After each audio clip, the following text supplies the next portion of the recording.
രാജ്യത്തിന്റെ തെക്കേ അറ്റത്ത് കന്യാകുമാരിയിലെ വിവേകാനന്ദ പാറയിൽ പ്രധാനമന്ത്രിയുടെ ധ്യാനം രണ്ടാം ദിനം പുരോഗമിക്കുകയാണ്. സൂര്യോദയ സമയത്ത് സൂര്യദേവന് പ്രത്യേക പൂജയും പ്രാർത്ഥനയും നടത്തിയാണ് ഇന്ന് ധ്യാനം ആരംഭിച്ചത്.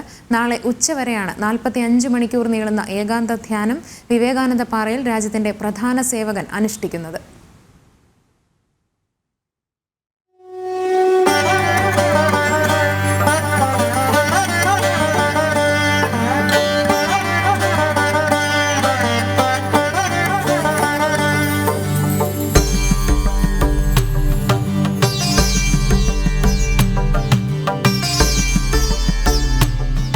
കാവി വസ്ത്രമണിഞ്ഞ് കയ്യിൽ രുദ്രാക്ഷവുമായിട്ടായിരുന്നു വിവേകാനന്ദ പാറയിലെ സഭാമണ്ഡപത്തിലും ധ്യാനമണ്ഡപത്തിലും പ്രധാനമന്ത്രി നരേന്ദ്രമോദി ഇന്ന് ഉണ്ടായിരുന്നത്. വിവേകാനന്ദന്റെ വെങ്കല പ്രതിമയ്ക്ക് മുമ്പിൽ പ്രാർത്ഥന, പ്രത്യേക പീഠത്തിൽ ഇരുന്ന് ധ്യാനം.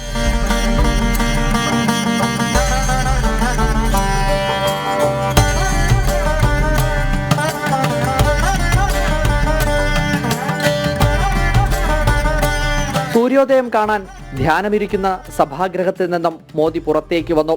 സൂര്യനെ പ്രണമിച്ച് സമുദ്രദേവതയെ പ്രാർത്ഥിച്ച രുദ്രാക്ഷം ജപിച്ച് അല്പനേരം.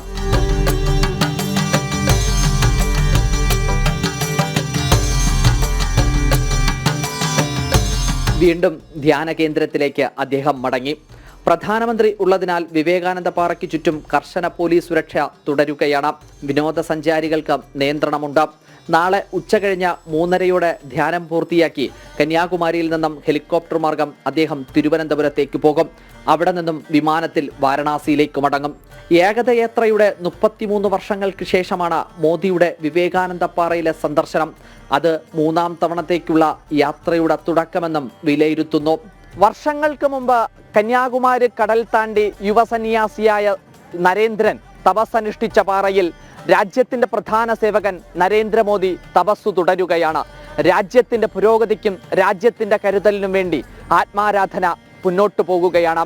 കന്യാകുമാരിയിൽ നിന്നും ക്യാമറമാൻ അനൂജാനാവൂരിനൊപ്പം അഖിൽ പാലോട്ടുമഠം, ജനം, തിരുവനന്തപുരം.